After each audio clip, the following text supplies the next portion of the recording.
Evergreen or live launch? It is the biggest question. I mean, maybe you've seen people who are crushing it with live launches and you're like, I want that. I want this six-figure launch income in my life. So you do it and all you get is complete exhaustion and disappointment. So you're like, all right, evergreen, that is for me. I want ease, I want consistency, I want flow, I want people regularly coming into my world. But what you get is crickets. So it leaves you going, well, what then? What do I do? What do I do in this evergreen versus live launch world? Well, maybe it's not so much about choosing which of those options. Maybe it's about choosing how those options fit best into you, your product, your business, and what you are doing. If I was trying to choose between evergreen or live launch, these are the 7 things that I would consider. So firstly, so we're on the same page, let's just do a little recap of evergreen versus live launch and what that is. So an evergreen launch is a launch method where it is always available for sale. You are not tying this to a specific period of time, and you are always introducing people to your offer, and it's available anytime they want to buy. It's kind of like people buying it on their schedule. As opposed to live launching is a very limited window of time. Often it is related to when a specific course launches. If you are doing a live cohort and you are starting, for example, on the 31st of July, you want people to buy before then so that they can start on the start date. The benefit of live launching is that it builds up a lot of hype and excitement, and often you'll be able to get other people involved. It'll be an event, a buzz. Think of like a movie launch or a book premiere, something that is fixed to that date and time. Whereas Evergreen allows people to step in on their own time when they're ready. So the thing about launching is that launching is a skill, and the more times you launch, the better you are going to get at launching. And that's where it can be a bit of a mistake to rush into evergreen launching too early. When you don't understand funnels, when you don't understand how to take people through a buyer's journey, because evergreen launching is not just putting your course up on your site and hoping that someone buys it. You still need to have active involvement in selling. And so once you've been through a few live launches, you'll understand the launch process. You will understand what is going to make the difference to get people to buy.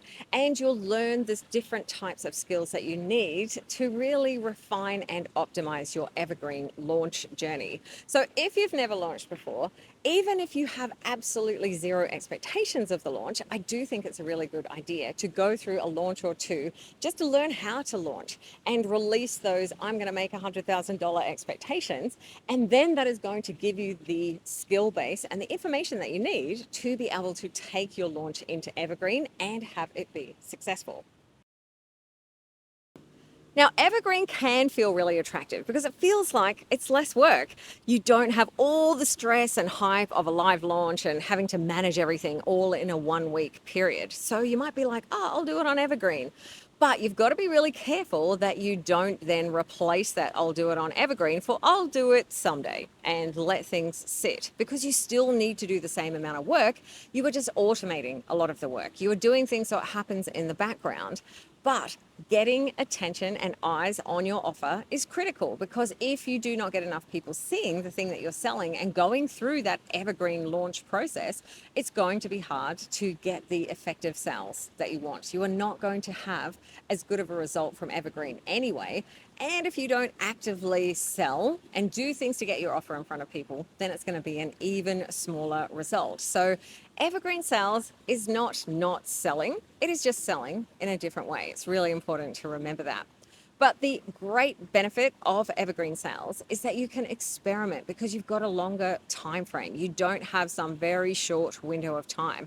I remember running Facebook ads to a promotion that I did over the Easter long weekend, and the Facebook ads were not working. The cost was wild. It was something like $300 per sign up to a challenge. And it was Easter and I couldn't get hold of the person who was helping me run the Facebook ads. So I just had to turn them off. And then I had 2 days to fill up the challenge.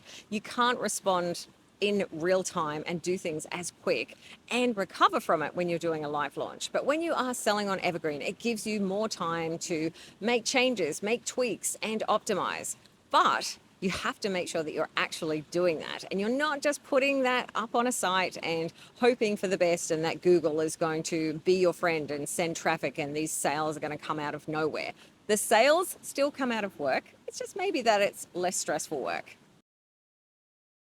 Something I think that creators often don't consider is their own energy when it comes to launching, because sometimes you can feel like you have to do a particular launch model because you've seen someone else doing it. You've got the blueprint to a webinar launch or a live challenge launch or one of these things that you've seen someone else have a lot of success with.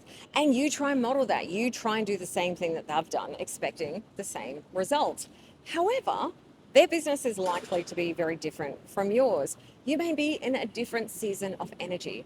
You may have less resources. You may have less staff, less team, less money for things like Facebook ads. So it's always going to be really challenging when you try and fit into someone else's model.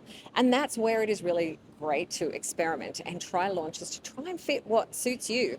If someone has told you to do a webinar launch, but you hate webinars and you hate being live and you don't feel confident, it's really unlikely that that is going to convert. And you may need to find something that suits you and your style, and doing something where it is evergreen and you have the opportunity to connect with people slower may suit you better than trying to do things as a live launch, because live launching can take a lot out of you, and it may just be that you do not have the energy.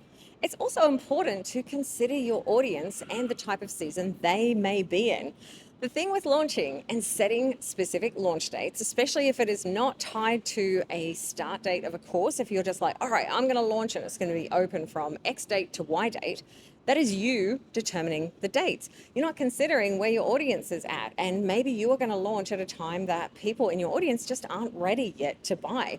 Maybe it's an inconvenient week. Maybe you are launching to mums or parents, but it's the school holidays and they're super busy. Just think that you need to consider your energy, your capacity, but also your audience's energy and your audience's capacity when you're trying to work out the best way to launch, because we got options. You can change, you can customize any launch. There are so many different types of launches, and it doesn't need to be just a one or the other. And you can take elements from Evergreen, you can take elements from live launches, and you can combine things together to create this perfect type of model that suits you and the period that you are in and what your audience needs. Now, I've worked with hundreds of course creators and coaches to help people through launching and all of the other strategies, getting pages set up, etc. And often when this question comes up, should I live launch or should I evergreen launch? There will be a whole lot of logical things, reasons for doing it. But often it's just because live launching is damn scary.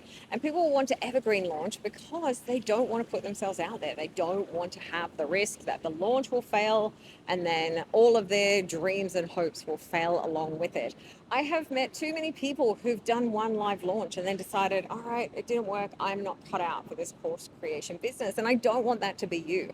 Live launching, remember, is a skill, and you are going to have to push yourself out of your comfort zone potentially. So do be prepared for that, and make sure that the decision that you're making, live launch or evergreen, is coming from a place of what is going to be the best for my business and for my audience, and maybe be prepared to push yourself a little bit out of your comfort zone. So you're not making the decision out of fear, you're making the decision out of strategy. What if, instead of trying to choose the best model, you went for a hybrid approach and took the best from both worlds? That is certainly something that I'm seeing a lot of creators moving into.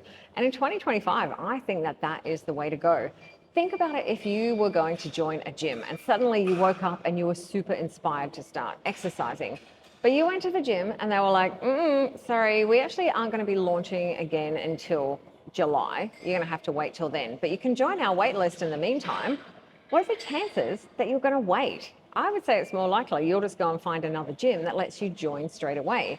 Gyms have got this down pat. They will have promotions at certain times of the year, like New Year, New You, come in and get like an extra month free or some bonus personal training, something like that. But that's still available through the rest of the year for the people who don't want to join at those times. Because if you want to join, you want to join right now. You don't want to wait. And there are likely a lot of people in your audience who are like that too. So don't make them wait. Let them join when they are ready. Just remember, the whole point of launching is to create hype, to create buzz. And whether you are doing that in a live launch way, where it's based around the timing, or whether you're doing it in an evergreen way, that has got to be a core component of it. You're trying to build up some excitement. You're trying to make someone be like, oh, I really want this. I really need to get it. You're giving them information that they need so that they can make a buying decision. It's just over the time frame that you are giving it to them. But the hype has got to be there.